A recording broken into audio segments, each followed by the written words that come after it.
आपण जर इकडे छत्रपती संभाजीनगर विभागामध्ये आलो तर या ठिकाणी बीड, लातूर आणि नांदेड या ठिकाणी मोठ्या प्रमाणात पूरस्थिती आहे। मागच्या काळात हिंगोली, परभणीतही पाऊस जोरात आला, पण आत्ताच्या परिस्थितीमध्ये गेले 2 दिवस आणि पुढचे 3 दिवस बीड, लातूर आणि नांदेड इथली पूरस्थिती जी आहे ही जरा संभावित आहे।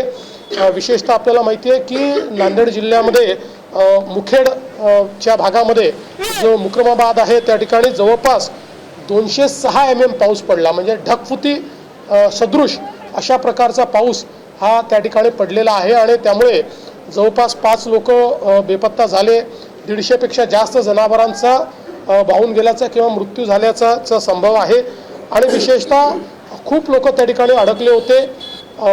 NDRF ची टीम, SDRF ची टीम त्या ठिकाणी आपण नेलेली आहे आणि आता मिलिटरीची टीम देखील त्या ठिकाणी पोहोचलेली आहे।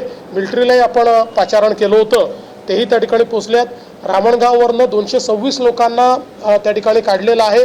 अजून 3 गावातनं लोक काढण्याचं काम चाललेलं आहे आणि आता थोडा पावसाची तीव्रता कमी झाल्यामुळे त्या ठिकाणून लोकांना आता काढता येत आहे आणि लोकांना सुखरूप काढण्याचं काम हे मोठ्या प्रमाणात चाललेलं आहे।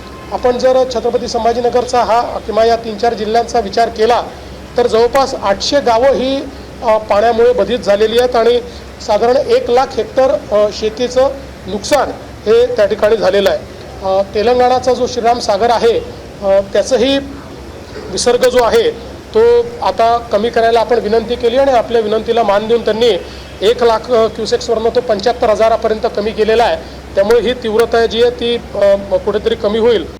आता isakal.com आहे देशातील नंबर 1 ची मराठी न्यूज वेबसाईट। प्रत्येक अपडेटसाठी isakal.com ला नक्की भेट द्या।